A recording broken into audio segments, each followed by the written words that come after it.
Good morning, Lufkin Central and Online Worship Community. Jason Hollinger, the Campus and Community Minister here. And in our time in Jesus and Coffee, we are continuing the Outlive Your Life series, How to Make a Difference. And today we're talking about prioritizing things, specifically the poor as a priority. Listen to this. The earliest church in Jerusalem had many things to point to for proof that their new faith had truth and power. They could point to the revolutionary teachings of Jesus Christ. The crucifixion and resurrection were proof positive that Jesus was the atonement for sin and that he was indeed God. Healing the sick, speaking in the language of foreigners, and prophesying about the future were all ways to show that this new Jewish movement was something of God. The church in Acts grew and grew, but this growth was coupled with a very simple quality, having everything in common. These new followers of the risen Christ didn't treat their possessions the way everyone else did. Instead, they shared everything they had, Acts 4:32. And this sharing resulted in a community of Christ followers who didn't have the typical layers of haves and have-nots. In fact, Acts 4:34 uses this astonishing description. There were no needy persons among them. It's not that they didn't show up needy. They often showed up because they had needs. In fact, the most in need were drawn to the early church. Crippled beggars, widowed women, orphaned children, and freed slaves. But because of their generous sharing, I love that, generous sharing, the early church had the best proof possible that their community was a truly transformative one. When a need arose, there was always enough to go around, enough to fill the need. Now that's a miracle.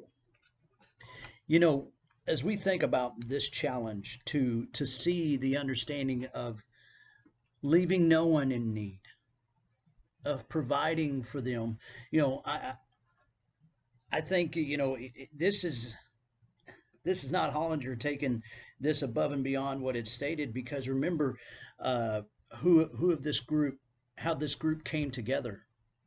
This is helping those in need, no matter their ethnicity, no matter their background, no matter where they've been, what they've done. It is seeing the needy and meeting those needs.